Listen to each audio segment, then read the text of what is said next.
Hello, this is Tammy Whitten from WomenManagingStress.com with part 4 in our series on the power of positive parenting. In this tip, we're going to focus more on using assertive discipline. And before we get into that, I want to break down what the words assertive and discipline mean, because it's really easy to get them confused. When you think of assertive, do you think of things being a little too strict or maybe a little too relaxed and permissive? Assertive is actually in the middle of the two, and it combines kind of the best of both worlds. When things are too strict, none of us do well. We're on edge, we're nervous, and we feel like we're constantly messing up and getting in trouble.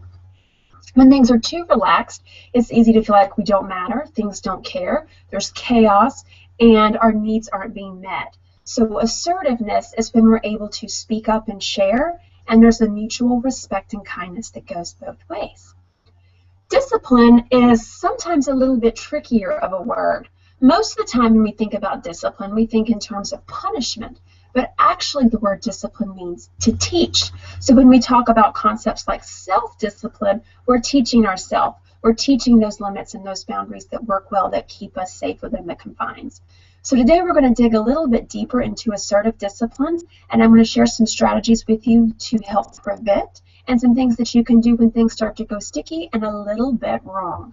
So let me pull up our slides.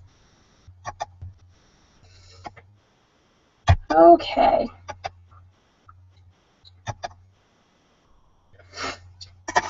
Here's how discipline can be helpful.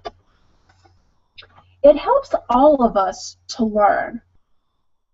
It's going to help them to learn that rules and limits are necessary. And in all honesty, children crave them, as do we. We don't like to know what to get in trouble. We like to know, all right, if I do this, my boss is going to be mad. If I don't do this, my teacher's going to think that I'm rude and don't care. And children are the same way. It also helps them to develop self-control. So they'll learn skills as, I'm full, I should stop eating. If I say this, I'm really going to hurt their feelings and I'm going to make the situation worse.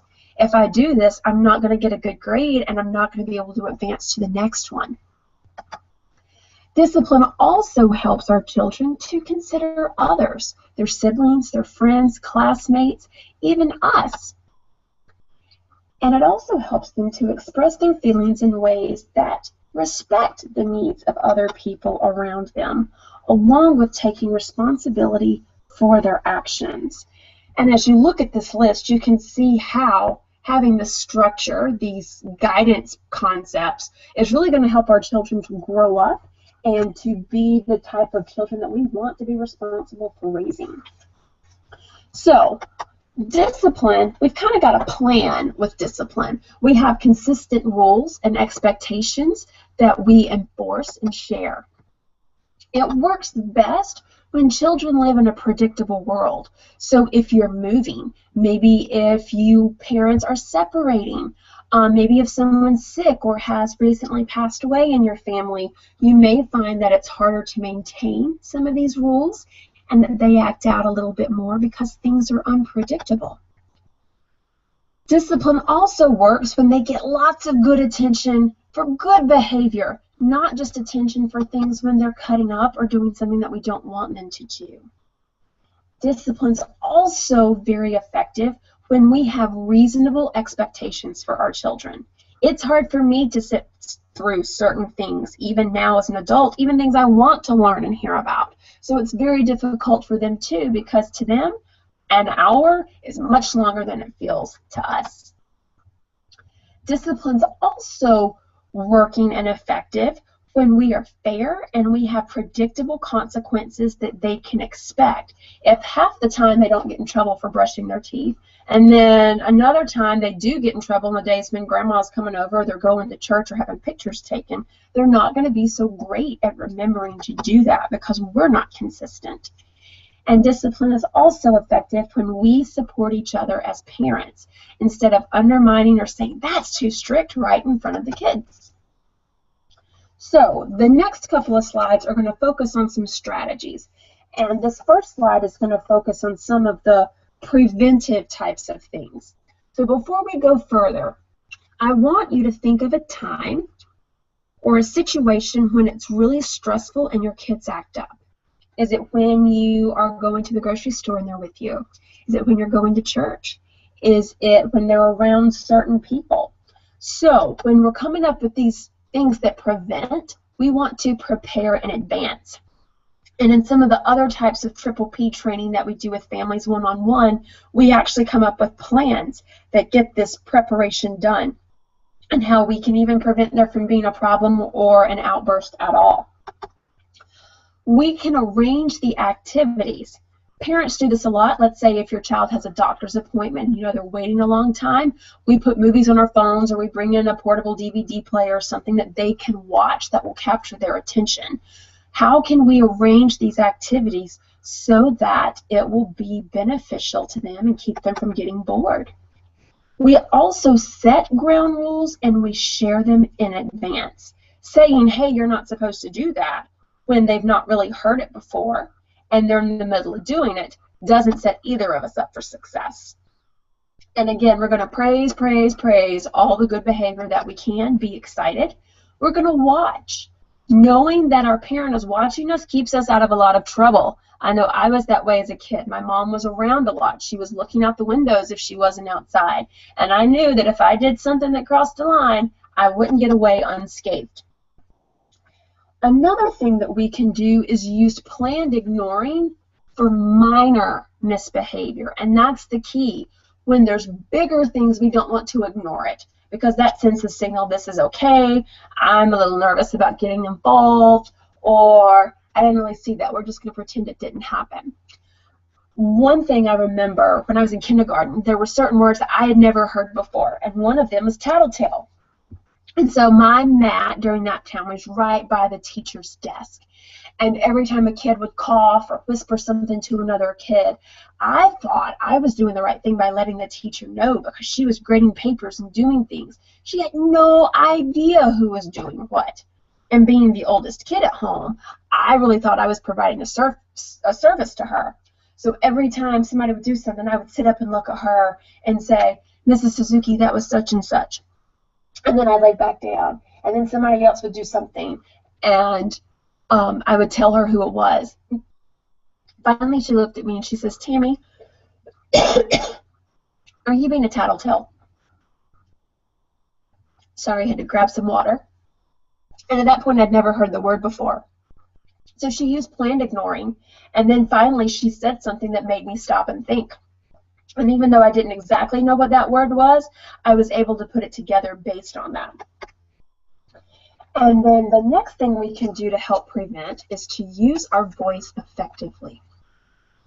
Often when kids are getting louder, it's tempting for us to get louder so they can hear us. One of the most effective things that we can do when they get louder is to get quieter. And if you've ever thought back to your own life, sometimes when your parent whispered or got quiet or didn't say anything, those were the scariest times of all. So what happens when we've crossed the line and some of the things that we've done to prevent just aren't working anymore? Well, one thing we can do is have a discussion about rule breaking. And this is where we're going to say, hey, what rule did we just break? And what should you have done instead? And you can even get them to practice doing that. We can also give very clear, calm instructions when things are going on. There's a difference between start instructions and stop instructions.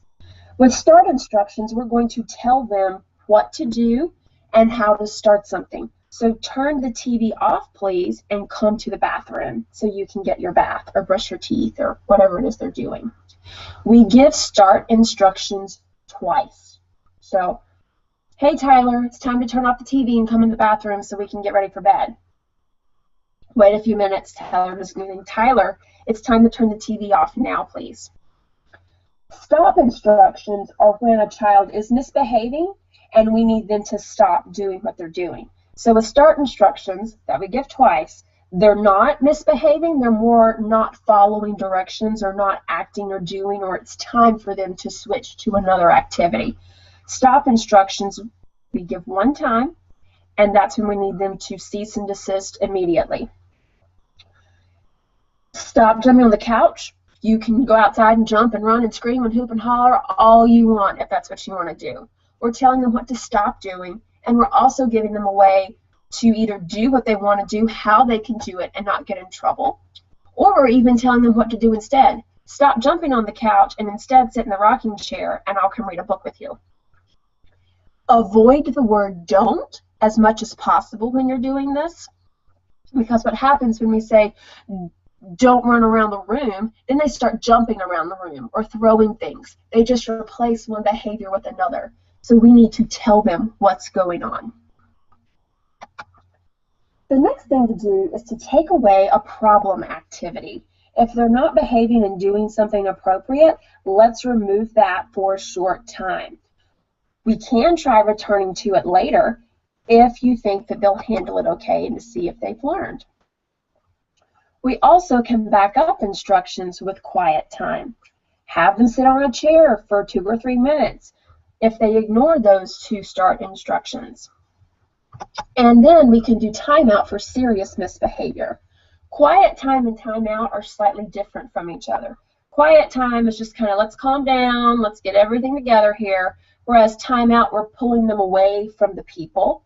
They're not in the same room, they're away, maybe they're in the car if we're out somewhere. And we do this for things a little bit more serious, such as having a temper tantrum, hurting somebody, pushing, hitting, biting. And if they are not quiet during quiet time, we're going to let this be more. Depending on their age is how long we want to do it. We can do timeout with kids who are about 18 months old. You know, under that, sometimes it's a little hard. They can do better with quiet time than the timeout based on where they are developmentally. And we also want to pull them away from the place where they got in trouble. So we've covered the 3rd principle in our Power of Positive Parenting series. And next time we chat, we'll move into the final 2. Take care.